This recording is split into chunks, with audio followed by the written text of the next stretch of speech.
Before Freddy Krueger, before Jason, before the age of the cinematic monsters and masked killers, there was a different kind of mystery.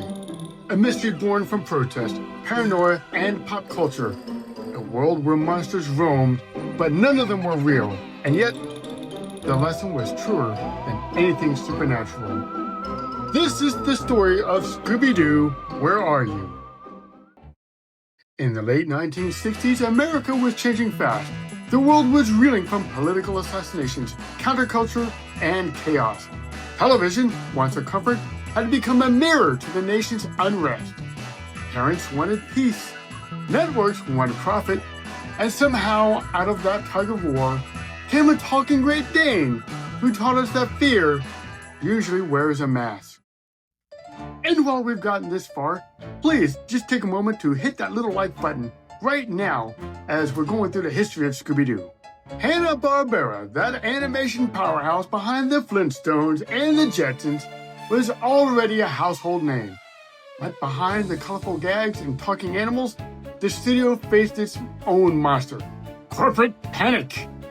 Networks were being pressured to tone down the violence in children's programming and to replace the superheroes with something gentler, something funny, even wholesome. That's when CBS executive Fred Silverman stepped in. He wanted a show about teens, mysteries, and comedy. Writers Joe Ruby and Ken Spears took the challenge. They pitched a group of teenage musicians and their loyal dog traveling the country solving spooky crimes between gigs. The first draft was called Mystery Spy, and the dog's name? Too Much. He played the bongos. Yeah, that didn't last. Silverman hated it. Too scary, too weird, too much band, and not enough charm. So they reworked it. The dog became a Great Dane, the band became a team of sleuths, and scares just became spooky enough to make kids hide behind the couch, but not stay there. The name came on a plane ride. Silverman was listening to Frank Sinatra's Strangers in the Night when Sinatra sang Dooby-Dooby-Doo. Inspiration stuck, and that's it! Scooby-Doo! A silly sound that would echo for generations. The show premiered in 1969. Scooby-Doo, Where Are You? The five friends, Fred, Daphne, Velma, Shaggy, and their cowardly but loyal dog, roamed America's backroads in a psychedelic van called the Mystery Machine. Every week, they stumbled into another haunted house, another ghostly legend, another person in a mask. Because of Scooby-Doo's world, the real monsters weren't supernatural.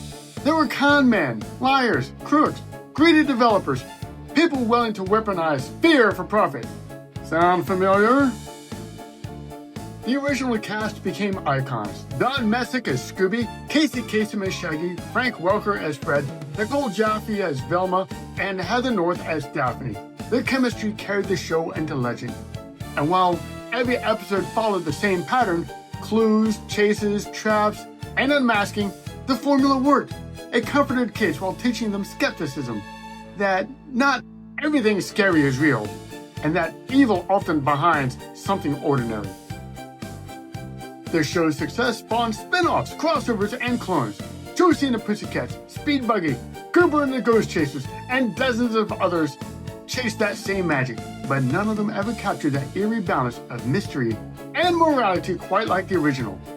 Over time, Scooby-Doo evolved through the decades. New voices, new styles, even live-action movies. But the message never changed. No matter how strange, no matter how terrifying, there's always a human behind the mask. It's strange, isn't it, that a show about a cartoon dog could teach us so much about human nature.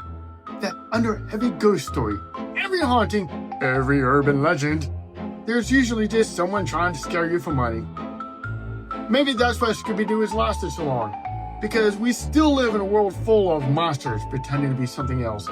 And every now and then, we could all use a talking Great Dane to help unmask them. So tell me, what are your stories about Scooby-Doo? How did it affect you as you were growing up as a young child? For myself, one of my fondest memories is the very first roller coaster I ever rode on. It was at King's Dominion, just outside of Richmond, Virginia, and it was the Scooby-Doo roller coaster. The coaster is still there, though sadly it's no longer called the Scooby-Doo roller coaster since they've lost the license. but I want to hear your story. So please comment down below. And if you haven't yet, please subscribe to the channel so you'll be notified when I upload new videos like this. And with that, I'll say so long, and remember, you can't take it with you, so make sure you give that gift of life. Make sure you're an organ donor. And until the next time, stay spooky.